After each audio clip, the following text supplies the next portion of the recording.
Hi, Facebook. This is Lorenzo Fox. I am a certified trainer with Synergy Veterinary Behavior. We are a veterinary behavior specialty clinic located in Northwest Portland, Oregon. And I'm just going to talk for a few minutes. Yeah, right. I'm going to try and keep it pretty short. About something that's like kind of seasonally appropriate. So right now, I think it's actually this week here in Portland or last week, kids are going back to school, and sometimes, and I actually know a lot of teachers, etc. here too. So sometimes that means that adult schedules are changing, not just the kids.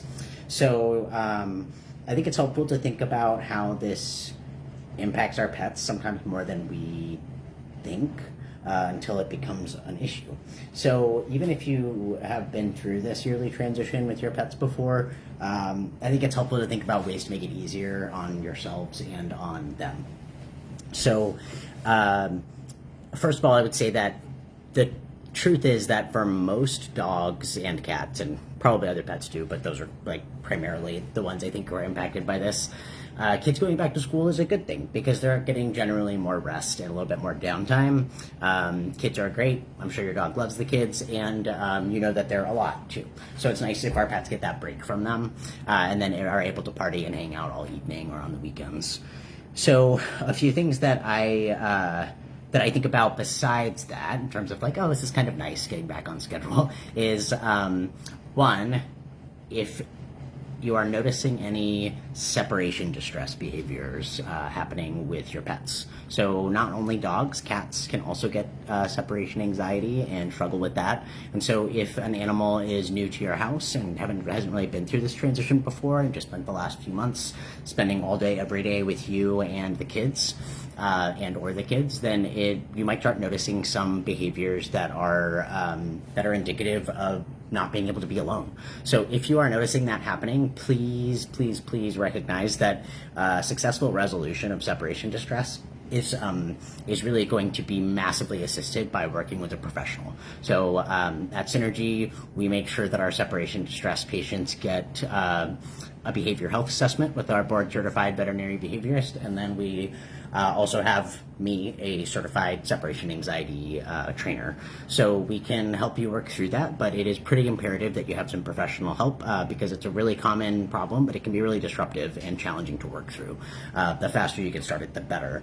So just, be aware that some signs of separation distress might surprise you. So I think the more common or obvious ones is like vocalizing for a long time. So a dog howling or a cat yowling, scratching at walls, doors, chewing things, being destructive while you're gone, but not when you're home. Sometimes it can be things like regression in potty training or not using the litter box. So maybe your dog has been going out in the yard fine for many months and then suddenly starts peeing or pooping in the house again when you're not around.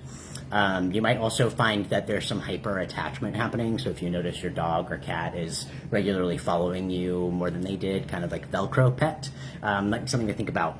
I definitely recommend that folks who have free roaming pets, so I say that because I also have pets that live in enclosures, it's still really cool to have a camera on them, but generally I think it's really important that if you have a dog or cat type situation in your house, you should probably have a camera. It doesn't need to be a surveillance state situation if you're not into that. I like the Furbo. I have a Furbo in this room and then one in another dog room in my house.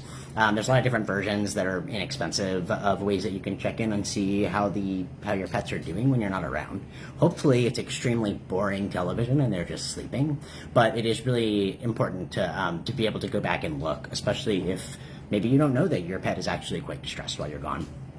A few other things to think about are something that I notice a lot. So in Portland, we have a very dog-friendly city, and we also have a lot of beautiful parks and recreation areas and like after school and extracurricular activities.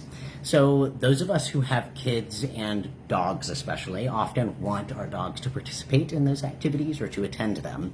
I think it is really important to remember that even though it might seem relatively boring and uneventful for you to sit on the sidelines of your 7-year-old soccer game, if you can call it soccer, but that might actually be really stressful and challenging for your dog. So if you don't have a pet that is already able to do that without a lot of management and care from you, maybe that's not the activity for them. So thinking about having your pet attend things like birthday parties or barbecues for friends and family, some dogs are into that. I would say most of them either tolerate it or have a hard time. So just be aware that sometimes your pet would rather stay home and maybe doesn't need to be involved in all of those activities. But that does mean then that you need to make sure you're spending some one-on-one and intentional time with your pets. So we are gonna, actually I think I'm talking next month about the changing seasons and how, especially in Portland, that means it's like dark at 3:30 in the afternoon pretty soon. So I will talk then about ways that we can make sure that our pets, dogs and cats alike, and other animals are getting adequate mental, physical, and intellectual stimulation, even if we can't be out and about as much because of the rain and or dark.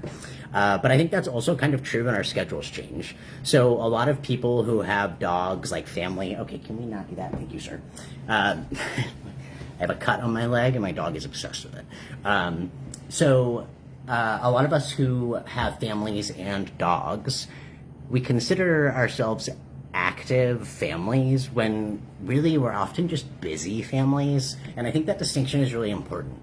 So if you have been spending a lot of time outside over the summer and your dog has enjoyed that, the sudden shift to asking them to lay around all day and not be active, and then when everybody gets home, it's homework time, it's dinner time, everybody's tired, you're trying to rush to get chores done so you can be ready for the next day.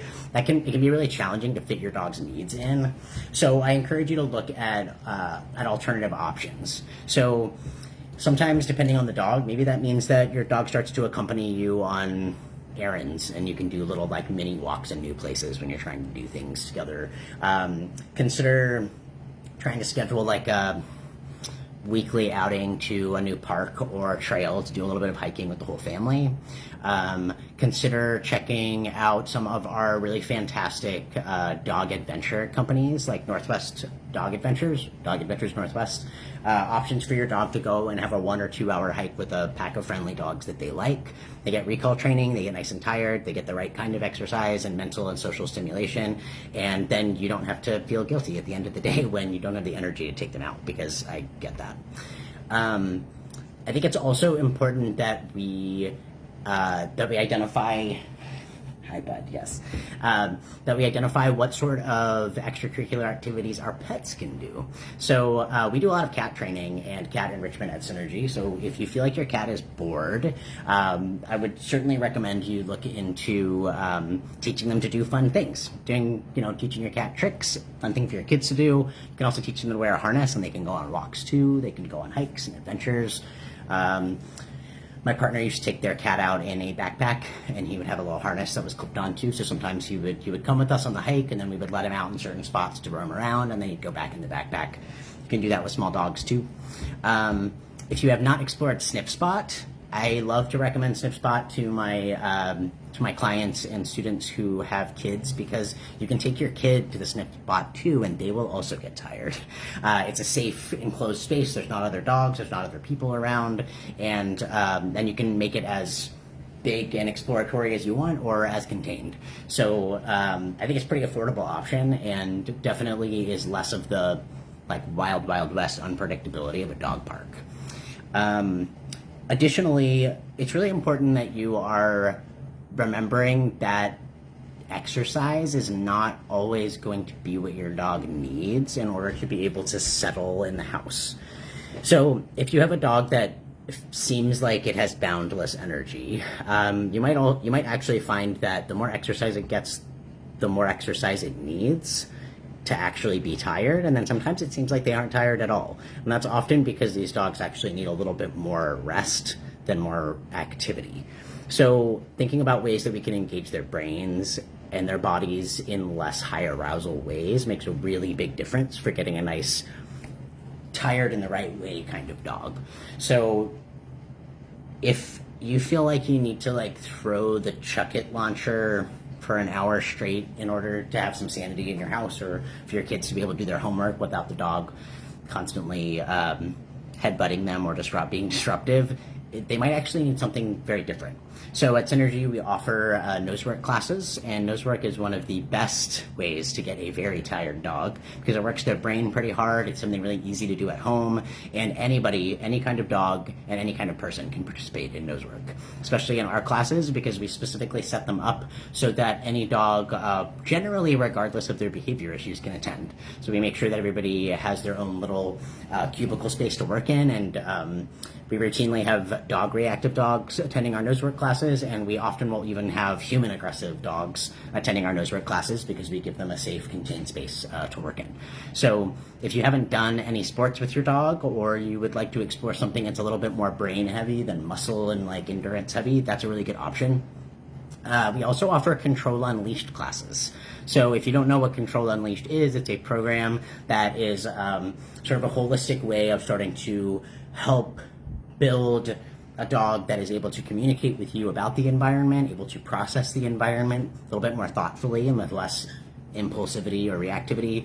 And it also is a great way to start shaping a dog that you can take to all those places. So if you want the dog that maybe is able to go to the barbecues or attend the kids' baseball game, Control Unleashed is a really good place to start.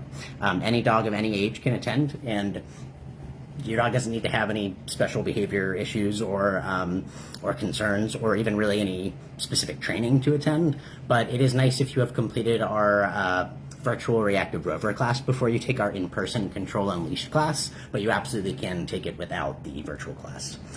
Those are some ways that you can start building the skills that you need while still giving yourself and your dog a little bit of enrichment and special fun time. Your family can attend any of those classes, and pretty much all of the training that we do at Synergy, especially in our nosework and Control Unleashed classes, are very easy for kids to participate in too. I love when my clients bring their kids and I get to teach them training games because they have fun with it too. Let's see, there was one other thing I wanted to discuss. So coming up this month, I do encourage you to check in with Dr. Vully's live coming up, because she's going to be talking about kids and dogs. Because as your kids go back to school, there's probably going to be more children in their life in general as they're making friends, different ages and different backgrounds, etc., and also different dog experiences and cat experiences. So making sure that you're setting everybody up for success and for safety is really important. Even if you think your dog would never hurt a fly, a dog is a dog, and children are much more vulnerable to dog bites even, and usually it's like 75% of dog bites to children happen to their face, unfortunately, and also they come from dogs that are familiar to the kid, either ones that they live with or like a family or friend's dog. So there's a whole lot to be said about that. I'm not going to get into it because that's what Dr. Vully is going to talk about, but I encourage you to join that conversation.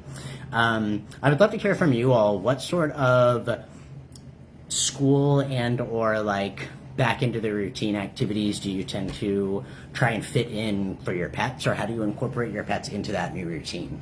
One of the reasons that I really like dogs and families is that they tend to be that thing that makes us get outside, and making sure that there's at least one time when you and everybody together is spending some time outside with your dog, or teaching the cat to go for a walk or whatever, can definitely help you stay connected when everybody's really busy.